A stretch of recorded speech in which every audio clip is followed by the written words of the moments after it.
Welcome to 100 Proof Radio with Jay Wesley, your weekly journey into examining your spirit choices and social etiquette in different settings. Do you know the written and unspoken rules about ordering and consuming alcohol during a night out on the town with your friends, at office holiday parties, or when hosting at home? Well, pour your favorite drink and get ready for an unfiltered, enlightening, and comfortable ride.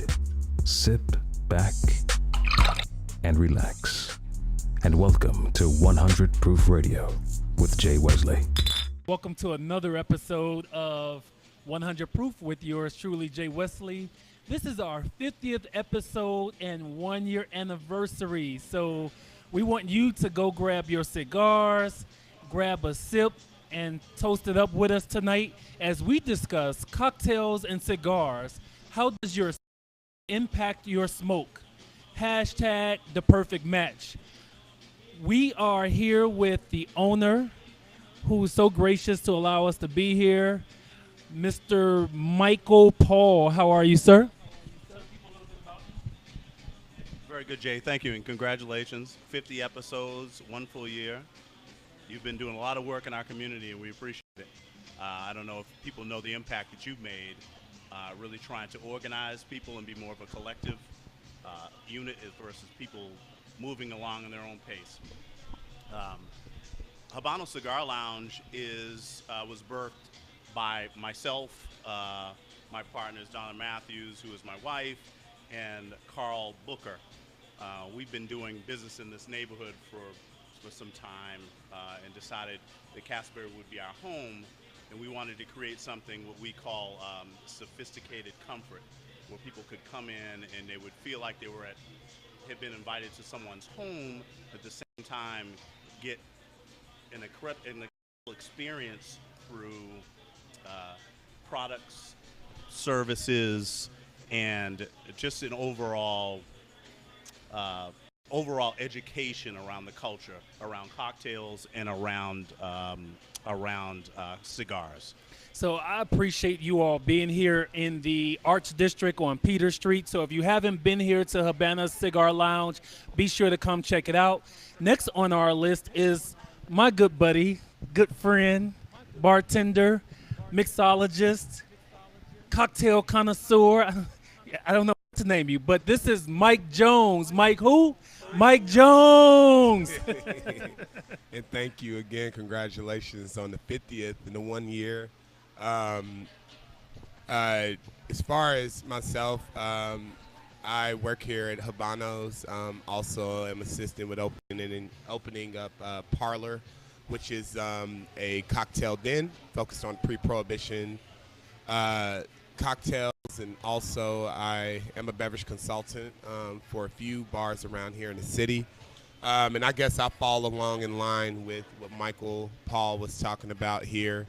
I've learned over the years the biggest thing with me is education and bringing together cultures. Atlanta is full of different people, but I still always feel like there's a disconnect between cultures here, be it if it's the Latinos, if it's the Caribbean, African, European, whatever it may be. In cocktails or food and beverage in general, is always has been a good way to bring people together.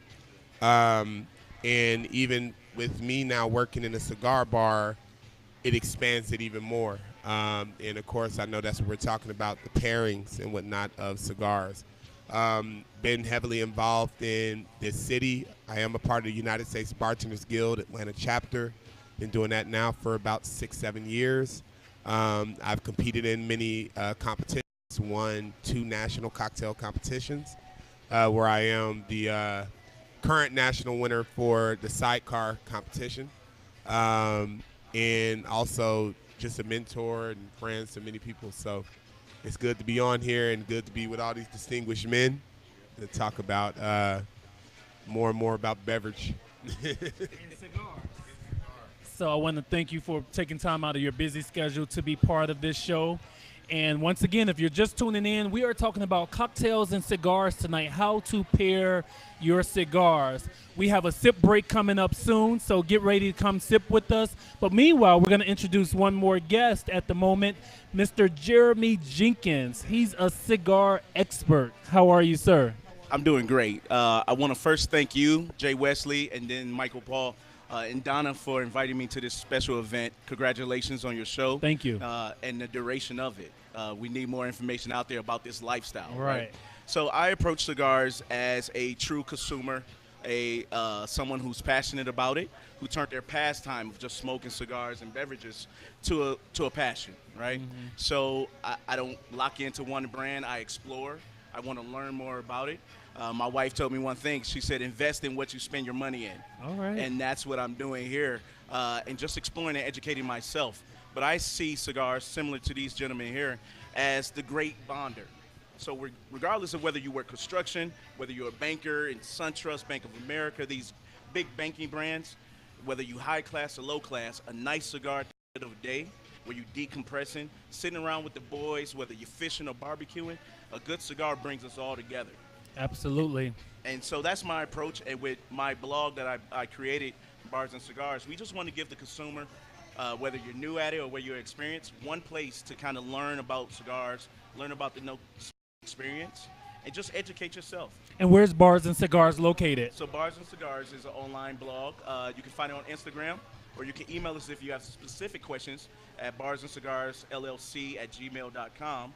But we're on Instagram, and you'll find all our reviews on cigars, spirits, and we're going to actually do lounges to educate the consumer. Where can they enjoy their cigars around the Atlanta area? All right, I'm looking forward to working with you more. But we're going to take a quick moment before we introduce our last guest and take a sip break. We want to acknowledge Habana's Cigar Bar for being our liquor sponsor for tonight. For those of you that don't know, Thursday is National Rum Day. So be sure to celebrate it. Go get you some rum. And we're going to turn the mic over to Mike Jones to tell us what we're experiencing right here tonight. All right. So the first drink that we have here is going to be the daiquiri. I believe the daiquiri is the quintessential rum cocktail, be it that it has the three principal ingredients that you see in pretty much all Caribbean or Latin American cocktails, which is rum, lime, and sugar. So enjoy. Cheers. Let me taste it so you all can come try it out. Here, is this on the menu, Mike? And what's the name of it again? That is a classic daiquiri. Classic daiquiri. So be sure to come over to Habana Cigar Lounge on Peter Street and ask for a classic daiquiri. I like it. It's well balanced. It's not sweet to the palate, because normally when people think of a daiquiri, they think sweet, and it's not sweet. It's not tart. It's just really and it's not frozen, but it's cold. And so, last part, not frozen. yes. So thank you all for the drinks tonight. But we still have one more guest to introduce, and that's Mr. Don Williams. Don, you have to tell me where you're from first, because I hear you asking everybody, where you from, where you from, where you from? Well, I grew up in Ohio, so I'm a Buckeye. Okay. Cleveland? Mansfield. Okay. Right between Columbus and Cleveland. All right, so tell us a little bit about yourself. So I am the regional sales manager for AJ Fernandez Cigar Company out of Esteli, Nicaragua. We have around 2,500 employees. We roll about 21 million cigars a year. Our signature line is New World. I am smoking the Bellas Artes Maduro, which we just released last month. So I'm happy to be here tonight. All right, excellent. We're happy to have you. I'm looking to learn from this conversation because I am not a smoker. I may attempt to try it with you guys, but I may embarrass myself, which I'm cool with doing. Jeremy, my man, been giving me a few lessons already, telling me don't inhale. So what is the first thing when it comes to smoking that you need not to do? Inhale. Really, that is the new smoker. That's the biggest issue they have, is they want to inhale. A cigar is more a leisure activity than it is like smoking a cigarette or a vape or something of that magnitude. So, Jeremy, if you go into a bar, a cigar lounge, would you be able to know if someone is a smoker, not a smoker, or just trying to fake the funk? Can you just tell it at a glance? I think you can. Those that are experiencing cigars know what they're looking for.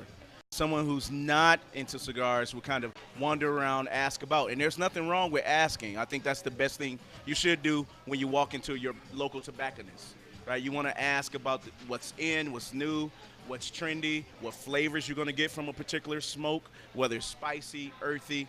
Nothing wrong with asking questions. Right. So don't think because I'm new, I can't kind of enter this world. Just go in with an open mind. Go in understanding that the big thing you want to do is just relax. Find something that you like, not the big name, not a particular color or blend or anything of that nature. Find what you like. Right. That's the number one key. And so we have to talk about weights. Like I hear there's lightweight, medium weight, heavyweight. Am I saying it wrong? Well, there's so many versions of cigars, right? So, and we're talking about cocktails, right? So what I normally do is compare the world of cigars to the world of whiskey. Right. And if you know anything about whiskey, you know there's American whiskey, there's Canadian whiskey, Right. there's Irish whiskey, there's Scottish whiskey, Right. And even then, to kind of get more granular there, even in whiskey, you have Highlands, Insley, Lowlands. You have all these different versions that's going to dictate the characteristics of that whiskey. Same thing with cigars. The origin plays a role. The size plays a role. So you talked about gauge. That's going to play a role. Where it's from, how it's rolled, whether it's hand rolled or machine. You have a lot. Right. I think it would be easier to tell you what all cigars have in common more so than what they are different. Okay. So we could do that, and that'll give you the basic foundation of understanding a cigar. All right. So Mike Jones, when people come in and have a smoke, a good recommendation of a good pairing to go along a good smoke. All right. So for probably, I think I've been working here consistently for the last 2 months. And the more I've smoked, I realized that cigar is all about palate. It's the same thing with food. It's the same thing. So if you have a peppery cigar, think about it just like spice. Sugar goes well with spice, but also spicy goes well with spice too. So sometimes you can do a seesaw, what we call a seesaw pairing, where I would do something, well, let's say if it is a light cigar. Then there's sometimes I'll just say, well, why don't you go for an acidic or something like a white spirit cocktail, especially now in the summertime. You can pair it based on the time of day. Me personally, I like to smoke cigars like how the day goes. I'll start with a light, I'll end up with a mid, and then by the end of the night, I want something to put me on my butt, so I get that. So same thing. I'll start with, I don't know, a champagne maybe, or a daiquiri, which we're drinking now, and then maybe move into an old fashioned, and then maybe move into, we did absinthe and paired it with cigars. Cocktails, but then you're talking about rum as well, which rum and tobacco, they're basically on the same islands all together. We could talk about port. We could talk about Madeira, which, of course, a lot of the founding fathers toasted to Madeira and kicked women out the room and had cigars in Madeira. So the history between beverage pairing and a cigar is extensive when you really look into it. But think about it as food. You can pair a cigar with food. I'm just now getting hip to that. I was eating something, man, and if you think wine takes it to another level, do wine, cigar, and food together. And that's the third level of all of that. So you're pretty new to the smoking lifestyle. Oh, yeah. I really took on to it heavily. I even got off the cigarettes, Okay. because I've been smoking. It's gone. Absolutely. Yeah. So, Michael Paul, being the owner of a cigar lounge, what's one of the common mistakes that you see people making when trying to pair their cigar with their smoke? Do you see anything that make you cringe from behind the bar and you're like, I would never do that, or that does not go together. Is there anything that comes to mind? Well, I would first say, as an educator, a part of what we do is making recommendations. So we don't, from a professional standpoint, we would never cringe or be noticeably cringing in front of people. But we would, again, just as Jeremy was talking about, we encourage people to, in the cigar community, we're very open, and it's not the same sort of vibe that you would get. So you can be open, you can be vulnerable, and say, a lot of times with men, particularly like the American palate we were talking about, most time to come in, they've only had 3 or 4 experiences smoking cigars. They remember those 3 names, don't carry these, trying to be impressive versus understanding exactly what we have in the humidor, because if you understood exactly where we're going, particularly like with the AJ Fernandez, who is changing the game right now, as Michael's fallen in love with AJ Fernandez, it would know that the complexity of these sticks is so well constructed, and the complexities as you smoke them and as they change based on, like Michael was talking about, he could start from here with a champagne and end with a gin cocktail or an absinthe. One of the things that we talk about is the true pairings of cigars, and those were with rums. So at first we talked about going rum-centric, and then we're a southern bar, so we talk about doing bourbons and whiskeys and things of that nature, but also going with the classic cocktails. So really just teaching people that, maybe if you don't know this, I'm not going to be insulting and let you know that an apple martini is not a classic cocktail. Right. However, it is a derivative of Y'all hear that? I hope y'all listening. Take note. classic within certain cultures, but not classic as it relates to prohibition and the cocktails that we're doing. So to answer your question, without making a specific comparison, it really is about just opening your mind to the experience and allowing us to create the experience. Those of us who've been in this industry, I've been in it 25. I've always prided myself on knowledge of product. So as a person, you're going to create the greatest experience with someone that is going to add value to the brand, and then add value to someone's knowledge around this. So. Right. So another real quick question for you is, oftentimes being a non-smoker, we come into a smoking environment such as this, and people are waving the smoke or doing different gestures to let others know like they're uncomfortable in that environment. What do you say to those people that come into a smoking environment and they're fanning and waving and putting their shirt over their nose? Give them some advice and recommendation. Well, for us at Habanos, fortunately we don't have that problem. Because of my experience and the way that we developed our HVAC system and our smoking system, when you come into Habanos, the only thing you'll complain about is how cold it is. Cold air helps dissipate smoke. Ceiling fans are going in a counterclockwise motion, therefore bringing the air up and away from So we've done our research. So people don't really have that, but they've gone to other places, and they say, well, the smoke system may be inferior, but it may just be everything is based on science, right? So it's really was a little science project. But the thing about cigar lounges, particularly with women or men that are going home to their women, you're going to smell like smoke, but you're not going to get smoked out in an environment that has. Most of the time, if you go in a place and it's cool, it's gonna be okay. If you go in there and it's hot, it's gonna just continue to get smoky. Yeah, exactly. Thank you. And so, Don, I saw you shaking your head and laughing over there. So what's your thoughts on the people that come in waving the smoke away and putting the shirt over their face? Really, I have none.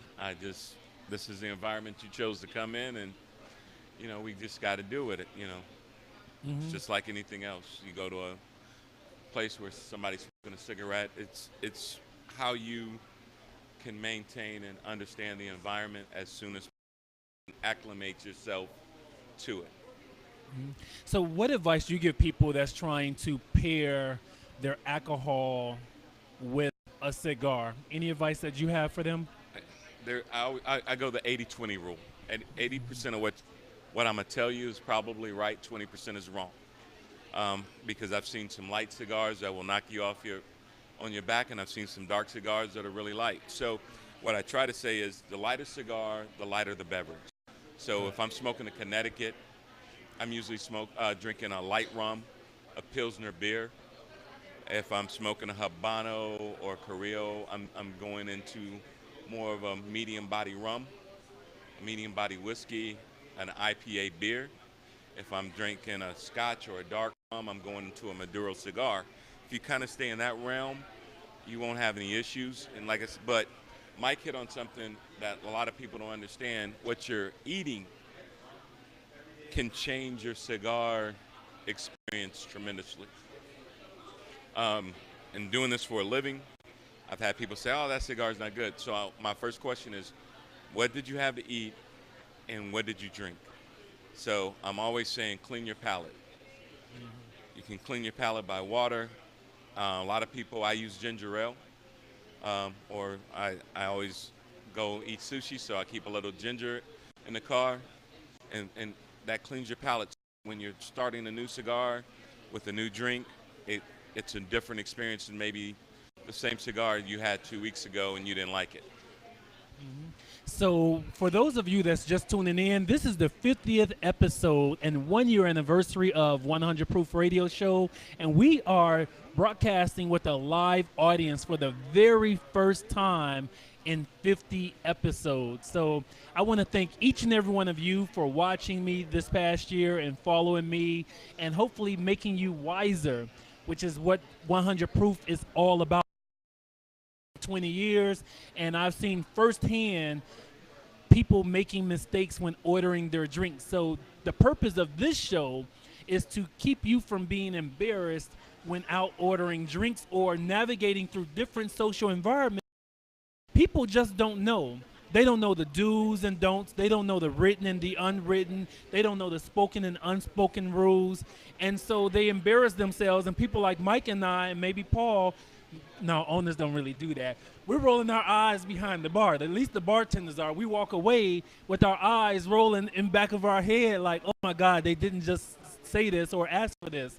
So if you listen, you'll learn a lot to prevent that from happening.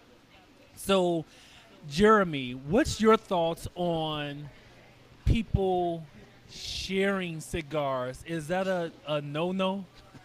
Like, people pass cigarettes.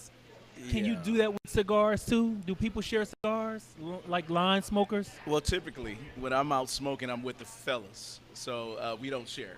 I always bring extra sticks for those who may like something light, those who may like something dark, or just to have an extra stick because I don't know what type of night it's going to be. Maybe it may be a 2-stick night. But with cigar smoke, you have different palates. So I would never recommend sharing per se, because what I like may not be what you like. Right. I may go to a Nicaraguan. So it's not like smoking a blunt. No. You pass it. Yeah. We're all not here to get the same contact, right? Yeah. No, so I wouldn't recommend it just because of the palate situation. And again, what I like Nicaraguans, I like Maduros, I like double Ligueros. So something that's a little bit heavier, full body, medium to full body. Someone brand new in that cigar, and I pass you that cigar, you're gonna think it's trash because you like something lighter. You may like a Perdomo Champagne, something that's very light, maybe a Hypnotic that has a sweet tip. So I wouldn't recommend sharing it because every individual has their own palate of what they like and their own experience of smoking. I may be drinking, to his point, to Don's point, I may be drinking a gin old fashioned. He may be drinking a margarita. Not quite the same experience when it hits that tongue. Right. Interesting. So now, Don, I feel like you got something that you want to add on to that, but give me one thought and I'll come right back to you. So you all going to find this funny right here. So, I've really most of my life have not been a smoker. I've probably spent 6 months of smoking Black and Miles. I know y'all find that funny. I probably spent 6 months of my life smoking weed, and so this is an unknown fact to most of the world. And so, but what I realized when I was smoking the Black and Miles, and I'm not sure if it's the same experience, Mike, when I smoked and drank at the same time, I would literally get fucked up. And so, is that the same experience with cigars?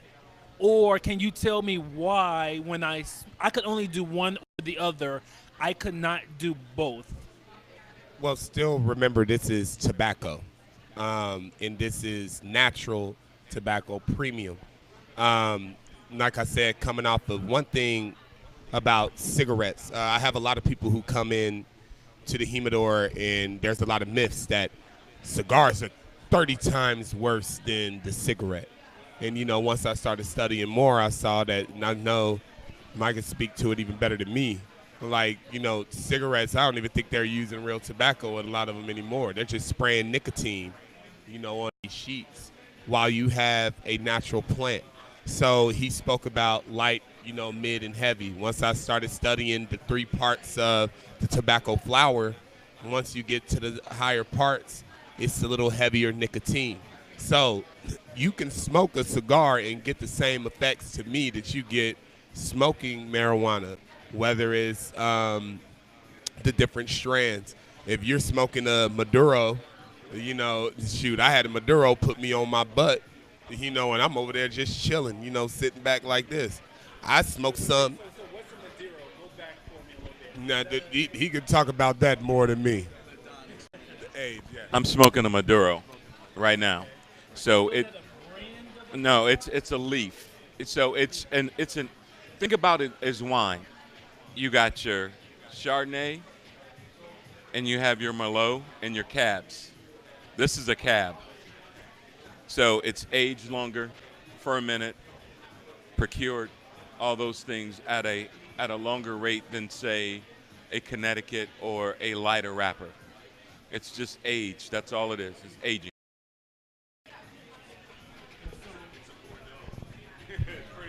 So, Jeremy, what's your thoughts on all of this that you've been hearing so far? So it's all great information, and the thing that you need to know, and I'm going to take it back to the basics.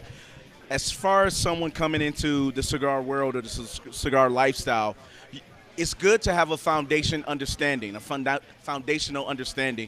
what makes a good a good cigar. So you need to understand the parts of the cigar. There's really 3 parts. You have the filler, you have the binder, and then you have the wrapper. All of those are going to instill different flavors, different profiles to that cigar. So before we talk about the various differences, you need to understand the basics, right? Cigar, and Mike touched on this, is a 100% tobacco. None of that fiberglass or additives that you'll get from a cigarette. So you're smoking the truest thing from way back that has survived centuries. So a good cigar is one that one has a full leaf, usually hand rolled. In the Americas, we drink, and in the Caribbean, we smoke hand rolled versus machined, which is going to be little pieces. But a nice hand rolled cigar that has those 3 portions. Another thing you want to consider is the length, right, of the cigar. All of that is in the girth or the gauge of the cigar. All of that is going to change how much filler you get. If it's a big wide cigar with a 60 gauge, there's going to be a lot of smoke, a lot of tobacco that you're going to inhale. If you look at something like a Lucero, that's going to be long and skinny. That's going to be a quicker burn. So I would break it down like this. Understand the parts of the cigar. Understand what mood you're in.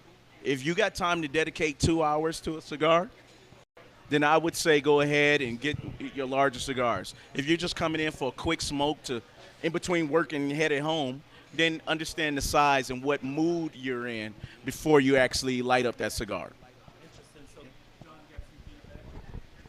Well, I look at a cigar like a meal. A meal.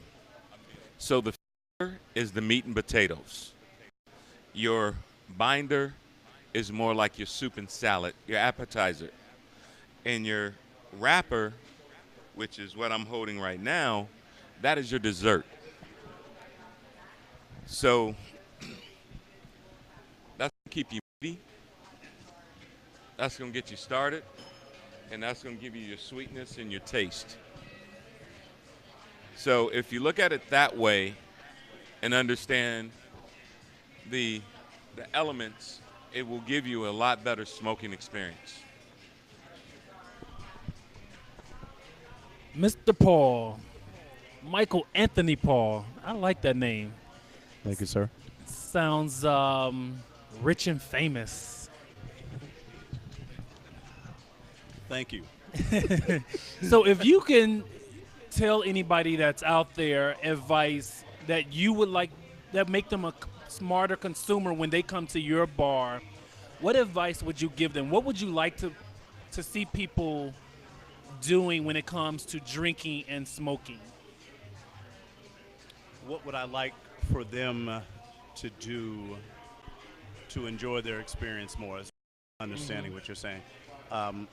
It's like the guided tour. I think what everyone's been talking about, all these gentlemen, you know, that's one of the things why you and I spoke and we wanted to do the show was, number one, the platform that you've come from around educating people. Number two, love being around smart individuals. And number three, to answer your question, it would be just be open to the experience, because as Don was explaining it, just as if you're going to a restaurant and enjoying a 3 or 4 course meal, it's about creating the experience and being open to it. I think when you're open to the experience, then you understand it better. I think people come in with a little trepidation around cigars, or they're used to drinking what they normally drink. Right. A lot of times we don't offer what they drink because that's not our. Because you're a craft bar. Yeah, that's. So correct. again, if you're out there watching, be sure to come into Habana's Cigar Lounge on Peter Street in the Arts District of Atlanta. Cigars and craft drinks.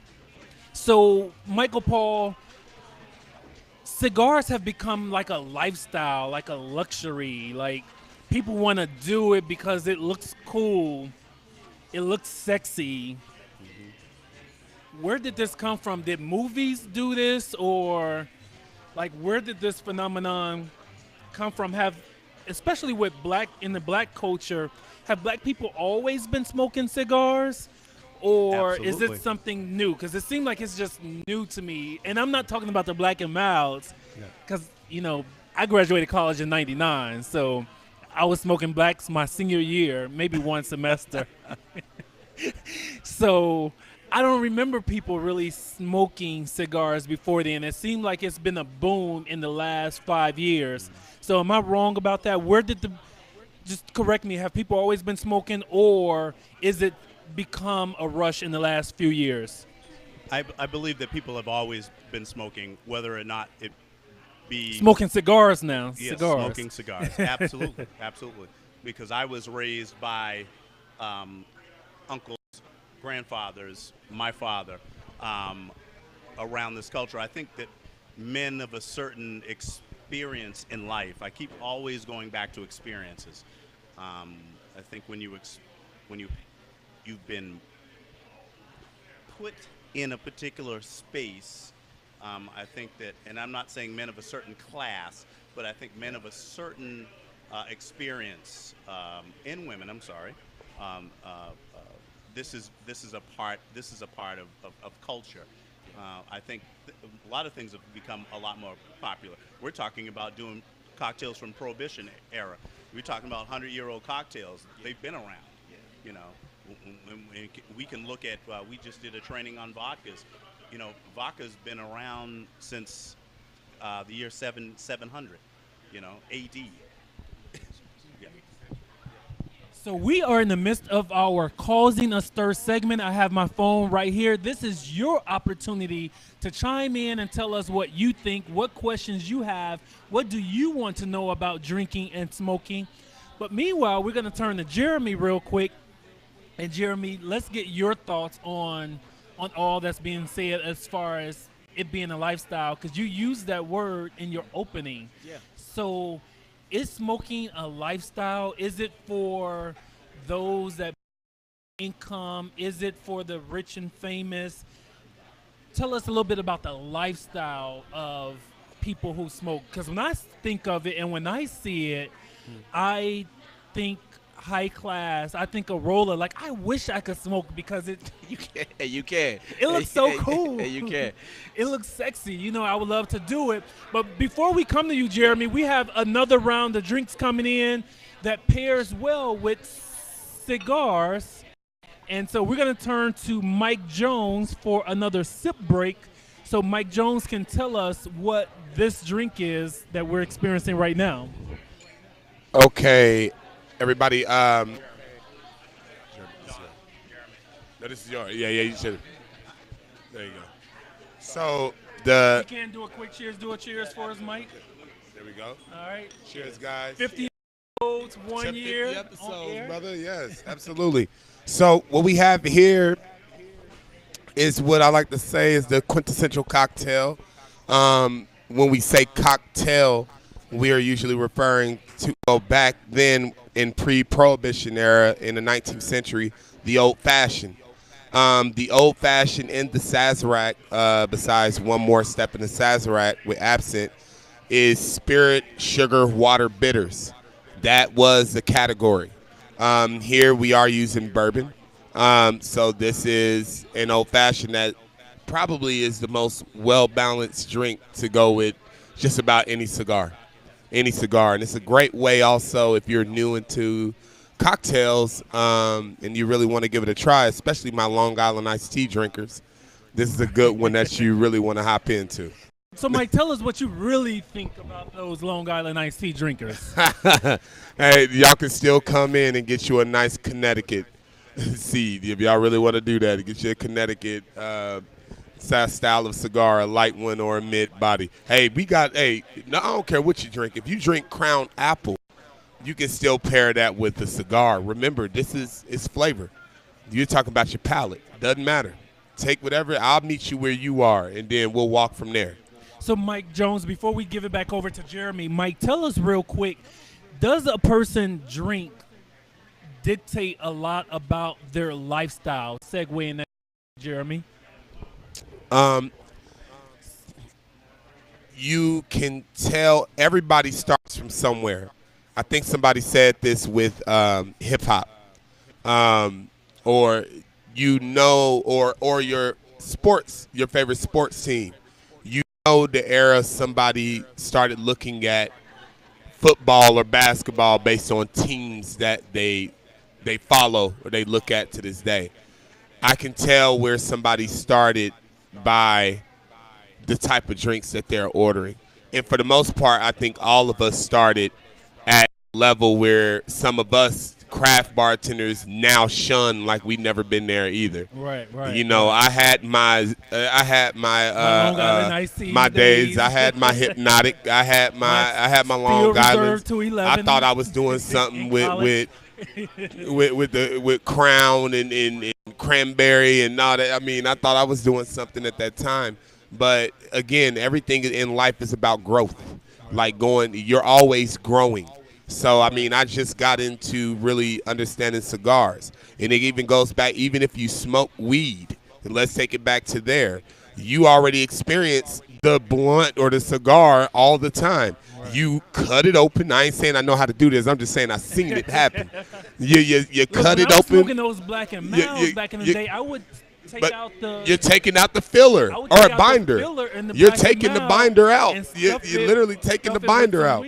You're cutting open and you're letting go of the filler, right. And then you are licking. And I'm just saying, I seen this. I ain't did it, but you're licking the keep the wrapper on. So when you roll it back, you're hand rolling your own cigar. I was there twisting and put a new filler in. Out, So Mike Jones, hand it over to Jeremy. So let's go back into the lifestyle of it.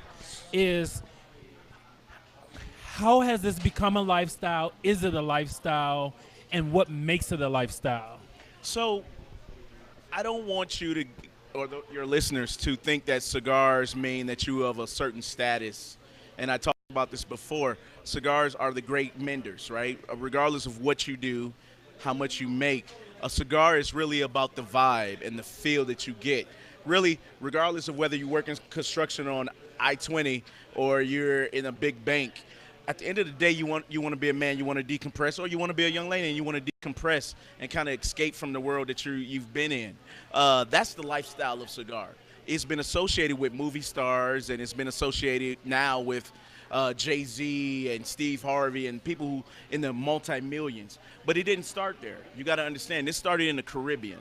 And this is, you had people who was farmers, who were paid servants, and at the end of the day, whenever they got off of that 18-hour shift or 14-hour shift, they lit up a cigar. So let's not get fascinated by cigars, right? Right now in Atlanta, I will admit, you are right. Over the last, I would say, 5 years, there's been over half a dozen cigar lounges pop up, right? You have them on the south side, you have them on the north side, you have them in Alpharetta, you have them in Decatur. They're everywhere. And it's just because as we grow up and as we experience life, you really are not looking to turn up or get loaded or get high. You're looking to decompress. We're all kind of dealing with the same things in life. And that's the great mender here. We all come from different, the great equalizer is a good cigar and a good cocktail. And I don't care how far back you go, whether you want to take it back to, I think, Mike, you talked about the pirates and the people who were on the island. Regardless of your lifestyle, you want to, at the end of the day, smoke something. So it's not about lifestyle. Don't think you have to get to a certain level to enjoy a good cigar. Just relax and be open-minded, as Mike Paul talked about. And just to what Jeremy is referring to, cigars, it's just like wine. It's of the people. It's an easy process. There's no pretense to it. Although we put a lot of airs around it, it really is around the conversation. It's really around sharing stories. It brings us back to a time where bars and cigars are really about, and that's connecting with people. And that's what you're creating with 100 Right. Proof. Yes. So, Don, what's your thoughts on all of this that you're hearing? Well, my first cigar was in 1992, and I was with my uncle and then Speaker of the House of the state of California, Willie Brown. And Willie said, son, I'm going to teach you about 5 things in life, and if you can do these 5 things, you can break down economics and racial barriers anywhere you go. He said, learn how to smoke a cigar, order good wine, good scotch, play golf, and have good conversation, and you'll never meet a stranger, and you'll never have a racist. Did you learn all of those things? Absolutely. Wow. And the funny story is I was living on the West Coast, and I moved to North Carolina, and my first experience is I walked into a cigar shop, and the guy, he had on camouflage, and he had a Confederate flag hat on, and I'm like, oh, what have I gotten myself into? Right. He asked me what I was smoking. I told him what I was smoking. He asked him. He handed me a cigar, said, try this next. And to this day, he's one of my best friends in this world. And it's because that barrier of what I thought he was taken down because the conversation was about something we both enjoyed. So that was our common bond. Right. So just because Jay-Z smokes a cigar doesn't mean the guy down the street that works at the factory can't smoke a cigar with me. I smoke with any and everybody. You know, follow me on Instagram. I text me out. I've had people, because I handle 4 states. Hey, when are you coming to Virginia? When are you going to be in Myrtle Beach? And I will meet those people and I will smoke with them, and they're from every ethnic background, socioeconomic background, and I consider them friends. So now when I go back, hey, I'm in your area next week. You want to get together and have a drink and a cigar, because it means more to me having it with somebody that I can actually have a conversation with than Right. anything else. All right, so we want to thank you all for tuning in to this 50th episode of 100 Proof right here in Atlanta, Georgia, our first ever live audience episode at Habana Cigar Lounge located on Peter Street, the Art District of Atlanta. Be sure to tune in next week for Cocktails and Lawyers. Do we drive them to sip to save our life? So thank you for tuning in. We'll see you next Tuesday from 9 to 10 p.m. Eastern Standard Time.